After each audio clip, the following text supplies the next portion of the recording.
les palettes de couleurs, les dégradés, les motifs. Créons un nouveau document.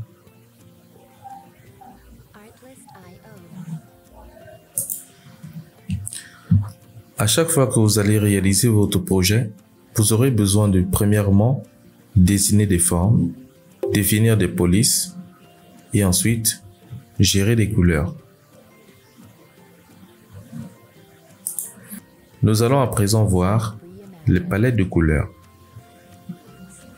Je me dirige vers le menu Fenêtre et je vais ouvrir le panneau Couleurs dont le raccourci clavier c'est F6.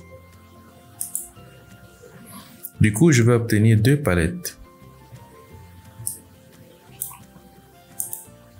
La première palette, c'est couleurs et la deuxième, c'est le guide des couleurs. Je vais retourner sur le menu Fenêtre et je vais ouvrir cette fois-ci un nouveau qui s'appelle Dégradé de couleurs. Maintenant, j'ai ma palette de dégradés de couleurs qui est ouverte de ce côté-là. On aura besoin de définir d'abord nos formes.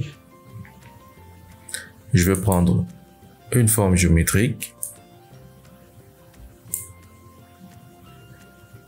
et je vais venir sur mon panneau de couleurs, définir une couleur. On peut apercevoir ici sur notre panneau la couleur de fond, la couleur de contour. On a cependant une petite flèche là qui nous permet de switcher entre les deux. C'est-à-dire que si je clique dessus, ma couleur de fond deviendra noire et la couleur de contour sera l'inverse. Maintenant, on constate qu'il y a une différence. Quelque chose s'est passé à ce niveau. Lorsque j'étais sur du blanc, les valeurs étaient différentes. Et lorsque je switch vers le noir, les valeurs changent. Nous avons la représentation des couleurs destinées aux imprimeries, dont le cyan, le magenta, le jaune et le noir. Actuellement, nous avons comme valeur 0% pour le cyan, 0% pour le magenta, 0% pour le jaune et 100% pour le noir. Si je switch vers le blanc, nous aurons 0% des valeurs dans toutes les cases. Nous pouvons aussi changer le mode colorimétrique. On peut cliquer ici. On peut choisir alors le RGB, qui sont des couleurs dessinées pour les écrans. On peut alors voir qu'on a une autre plage de couleurs totalement différente de celle qui était précédemment là. Notamment le rouge, le vert et le bleu. À présent, je vais essayer de switcher vers le noir et on va voir que les valeurs ici sont totalement différentes. Pour le noir, on a sur le rouge 29, le vert 29 et le bleu 27.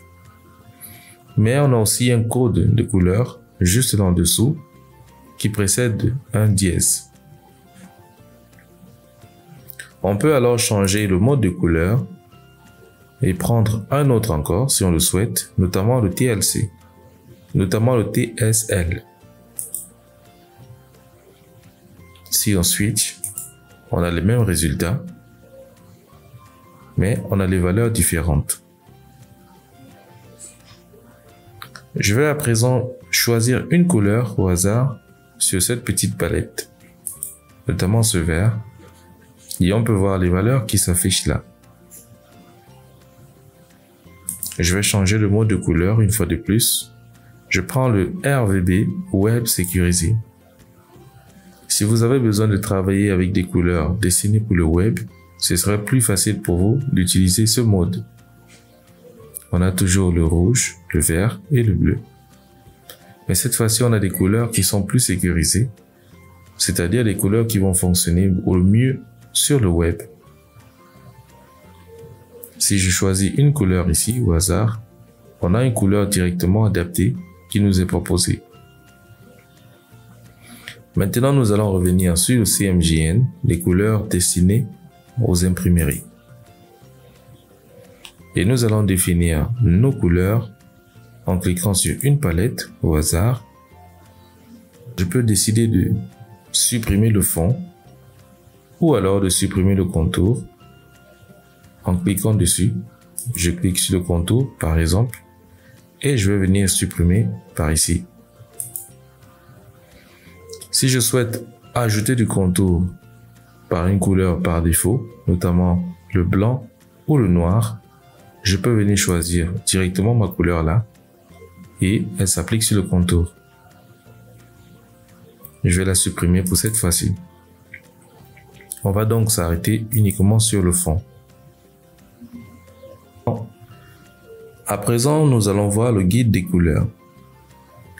C'est ce panneau qui nous présente des palettes de couleurs qui sont similaires à celles qu'on a déjà sur notre plan de travail ou encore nous permet de venir choisir d'autres palettes de couleurs. On peut alors venir cliquer ici sur cette icône et choisir une palette de couleurs. Je vais par exemple aller sur alimentation et je choisis boisson et on a une palette de couleurs variées qui nous permettra de pouvoir gérer notre projet en toute sécurité. Toutefois, notons que ce sont des propositions qui sont faites par Adobe. On peut choisir d'enregistrer le groupe de couleurs dans le panneau de nuancier. Je vais à présent ouvrir le panneau de nuancier. Je vais aller dans Fenêtre et je vais chercher nuancier.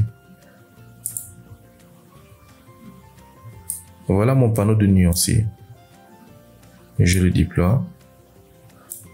Et à l'intérieur, on va découvrir les couleurs similaires à celles qu'on a déjà dans notre panneau de guide des couleurs. Je vais à présent cliquer sur enregistrer le groupe de couleurs dans le panneau de nuancier. Et voilà, un groupe de couleurs qui s'affiche juste là en dessous. Je vais supprimer.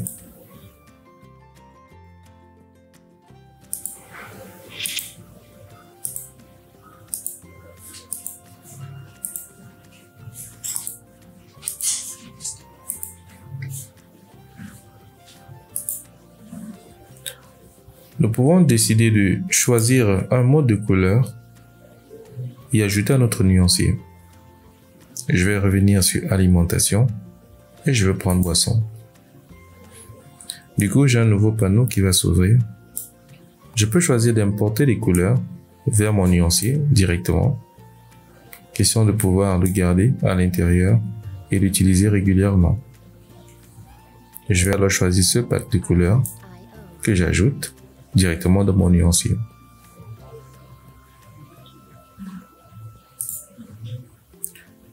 Si on souhaite utiliser des motifs, c'est très simple. On va toujours rester sur notre bibliothèque de couleurs et on va chercher les motifs. Je vais prendre décoratif, héritage, décoratif.